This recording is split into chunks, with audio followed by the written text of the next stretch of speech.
Hej och välkomna, mitt namn är Sven Usling och då ska jag prata om The Broadway Melody, eller Broadways melodi som den heter på svenska. Detta är en amerikansk musikal från 1929 som har gått till historien av flera olika anledningar. För det första så var detta 1929 års mest inkomstbringande film. För det andra så var det den första filmen att vinna en Oscar för bästa film, då det året innan var 2 kategorier för det priset. Och för det tredje så var detta den första ljudfilmen att vinna en Oscar för bästa film.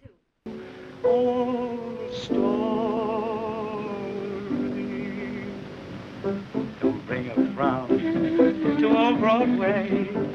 You've got a clown on Broadway. Your troubles there are out of style. From Broadway, your way, where to smile. Det var också en av de tidigaste musikalerna att använda en Technicolor-scen i filmen, vilket senare ledde till en trend att använda färg på olika sätt i musikaler de kommande åren. Tyvärr är denna scenen förlorad och förutom vissa stillbilder så är scenen endast tillgänglig i svartvitt. Of the painted doll. It's a jolly day, the news is spreading all around the hall. På grund av att detta var en av de tidigaste försöken till ljudfilm så fick filmskaparna lära sig allting efterhand, vilket ledde till att inspelningen innebar många långa dagar för skådespelarna. Ett exempel, Bessie Loves ukulele-scen som var i cirka 30 sekunder ska ha tagit 3 timmar att spela in. Come on, now, let's go. Oh, yeah. Wait, why don't you look at my feet? Look ahead.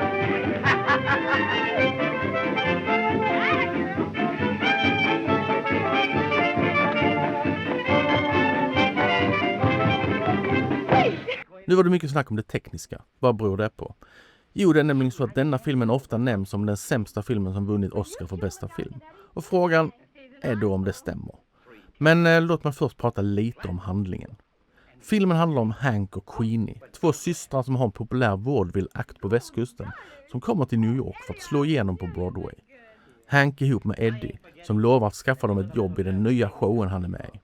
Remember when I wanted to quit and give the whole thing up and you made me stick it out? Uh-huh. Well, now I'm going to do something for you.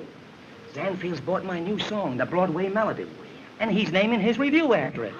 Oh, but I've already spoken to him about you. Do you think we've got a chance? Chance? Don't be silly. One word from me and you're in. Efter lite om och men lyckas han, men naturligtvis är inte allt perfekt. Det visar sig att Hank är lite svår att ha att göra med och producenterna vill endast ha Queenie då hon är mycket vackrare. Samtidigt så blir även Eddie betuttad i Queenie och så där fortsätter det. Queenie, I couldn't sleep at all last night, thinking of you. On the level. Life was a song, you came along. I laid awake the whole night through. If I but dared to think you cared, this is what I'd say to you. Det är på många sätt en väldigt klassisk musikal från den här tiden. Kärleksdrama hit och dit och hur ska Hank acceptera att Queenie snor hennes pojkvän? Say, what kind of a sap are you anyway? What do you mean? You're gonna let a John like that steal her away from you because he's got a little more jack? Well, if you do, all I can say is you're a rotten quitter.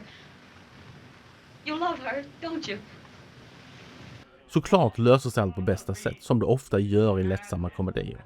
Så då är frågan, är det den sämsta filmen som vunnit bästa filmsoscar? Och för mig är svaret nej, även om det är ganska nära. Jag har inte sett alla, men jag tycker westernfilmen Cimarron från 1931 med Richard Dix och Irene Dunne är snäppet sämre. Fortfarande inte dålig, bara ganska tråkig. Det är också ganska uppenbart att denna filmen vann mer på grund av innovationerna, snarare än på sina egna meriter. Det är fortfarande en väldigt imponerande gjord film med tanke på hur gammal den är. Den här filmen har också Bessie Love och hon är hur bedårande som helst. Hon var en av mina första on-screen förälskelser. För när jag som liten glött så är ni The Lost World från 1925. Som helhet är det en ganska platt och tråkig musikal som aldrig tar tag. Betyget blir en 2.